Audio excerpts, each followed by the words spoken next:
I'm going to tell you why I know that God exists. And it's not going to be short, so listen. I'm not one of these people that has, suddenly gone through shit and found God. I've always gone to church, whether you've known or not. I've always believed in some sort of way, because there's just too much that happens in the world that,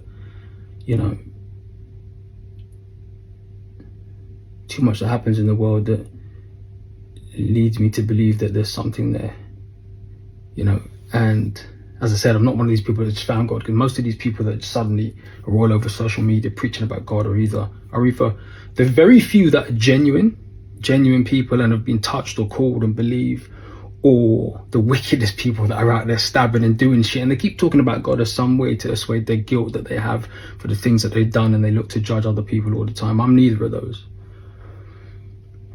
But I do know, and I tell you why. I've spoken about this before, but never actually got it down.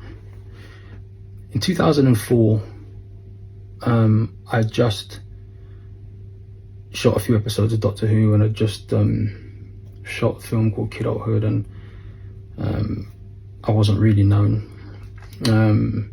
That's irrelevant. I was kind of, I liked what I did. I loved what I did, but I just did it. I didn't own it. I didn't control it. I didn't focus on it. And was going on a road trip to Arizona, Utah, Nevada, all of that kind of stuff. And it was Christmas time. So on the 23rd, or just before Christmas, I go to get my hair cut, ready for the trip. And as I'm leaving, I bump into a guy I went to primary school with, and this guy says to me, "Hey, Noel, how you doing?" I said, "Hey, John, I'm good, man. What's happening?" He said, "Yeah, how you feeling since the crash?" And I said, "What crash?" And he said, "Oh, I thought you were in a car crash." And I was like, "I haven't been in a car crash." And he's like, "Oh, never mind, don't worry about it. So good to see you, man. Merry Christmas, went on my way." And that didn't bother me until 2 days later, which was Christmas Day. And a director friend of mine called Mark called me up and said, "Yo, when are you flying?" I said, "I'm flying tomorrow, Boxing Day." And he said, "Man, I had this weirdest dream that you were in a crash. Don't get in any red cars." And I'm a cynic at the best of times, but when two people that don't know each other both say you're either going to be in a crash or you've been in a crash, kind of just makes me tingle a little bit. And it stuck in my head. And Mark was specific. He said, "Don't get in any red cars." I never forgot that. And then not long after, my friend Phil phoned, and he said he couldn't come on the trip, so it went down from 6 of us to 5 of us.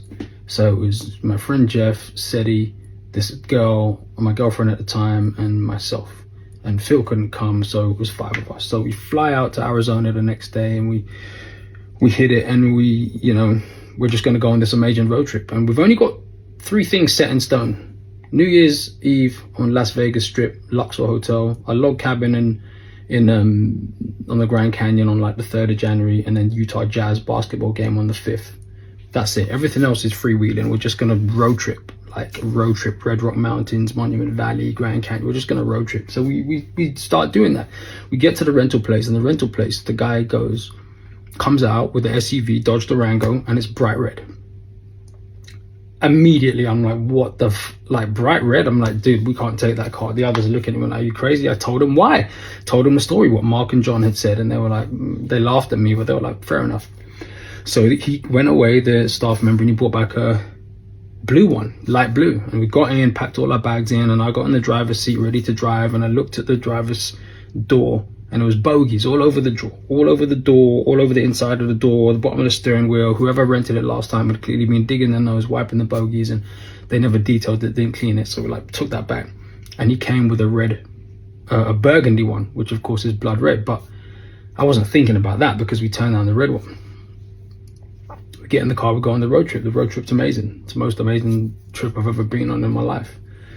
And then on the 5th of January, we're driving in the Utah mountains, and we're heading to Salt Lake City because we're going to go to the basketball game. And by this point, we've done everything else. We've done everything else. It's been amazing. I've been to Grand Canyon, Monument Valley. I've spent New Year's on Vegas, like New Year's in Las Vegas. You know, we've stopped off in Motel 6s, or we've been in luxury hotels. We've eaten everything we can. We've immersed ourselves in American culture and Native American culture. And now we're driving to Utah. And we're on the motorway, or the highway. Doing 75, or whatever the speed limit is, 80, I don't know. And the first thing you hear is the noise, like you just hit. That was the first thing I heard. I was like, what the fuck is that? And then I looked at Seti, who was driving. I realized he wasn't controlling the wheel. And that noise was our wheels slipping on black ice. And I remember suddenly we were going sideways on the motorway at 75, sideways on ice.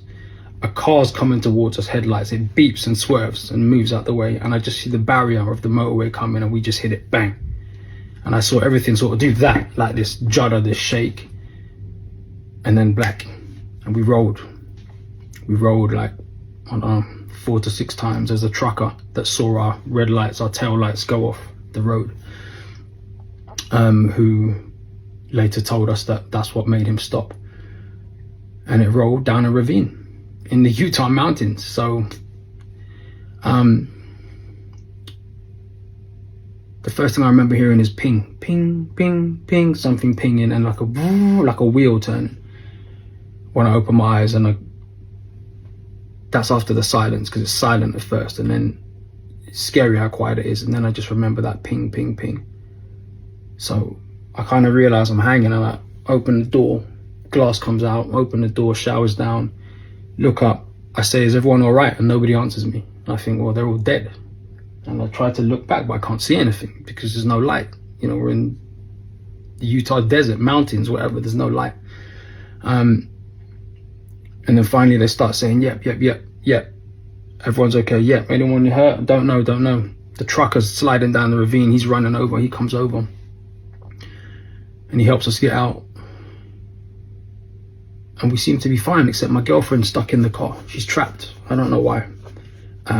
It's leaking petrol, it's smoking, she's trapped. I'm just like, I'm getting her. So I climb back in, I go in and I get her. And I'm pulling, I'm tugging, I'm stamping, I'm doing stuff. I pull at her, I get her out. We get out. She's not my wife, by the way. And we're there and just can't believe this. And this trucker runs back to his radio, you know, and then the police come, Utah State Police Highway Patrol, they come and they come down, we get taken up to the road while, you know, the tow people come, all this stuff, ambulance, everything. And we're just telling them we're okay. And the policemen just like, they're not sure. They're like, yeah, take our details. If you're sure you don't want to go to hospital, we're like, we're fine. You know, and we felt fine. Everyone looked fine. He was like, but you maybe have internal bleeding. And then I heard them talk. They interviewed us, took our statements, no charges or anything. And I heard them talking, and the state trooper said, this is the worst accident I've seen in 18 years on the job where nobody's died. And then the highway patrolman said, it's a miracle. And then the trooper said, it's not a miracle. He said, if they had that crash and one of them broke their back, one broke their neck, one broke an arm, one lost an eye, and one was paralyzed and they survived, that would be a miracle. I don't know what this is. And it just gave me chills. But I knew then, at that point, that I'd been warned. God, I'd been warned, I'd been told this was gonna happen. I'd been told not to get in the red car. Had we got in that red car, we would be dead. I know that. Just before we crashed, we went through one cloud of hailstones, and my friend Jeff never wore his seatbelt. And when we went through that cloud of hailstones, he put his seatbelt on for the first time on the whole trip. And he's alive today. And I know if he didn't, he would have died. My friend Phil that didn't come, had he come and was sitting in the back, he would have died. And when we got to the hotel, because we got taken to a hotel, we got taken to the Holiday Inn and got a free night in the hotel. When we got there, Sedi, the driver, his phone beeped. And we started listening to the messages. And at 6:30 p.m., which was the very time that we crashed, that was recorded that we crashed, his dad had called us and left a message and said, you need to get off the road. You need to get off the road because I was teaching my class at the university and I saw a feather, and something told me that you were in danger. And that was what the message said. Something's telling me you're in danger. You need to get off the road. Call me, call me. He left about 5 messages, and that was the exact time that we crashed. He just knew. But he also said, whatever it was told him that we'd be okay. God told me, not verbally, but that day, that night, you're here for bigger things. You're here for better things. You're here to achieve. You're here to do something. You're here to change the world.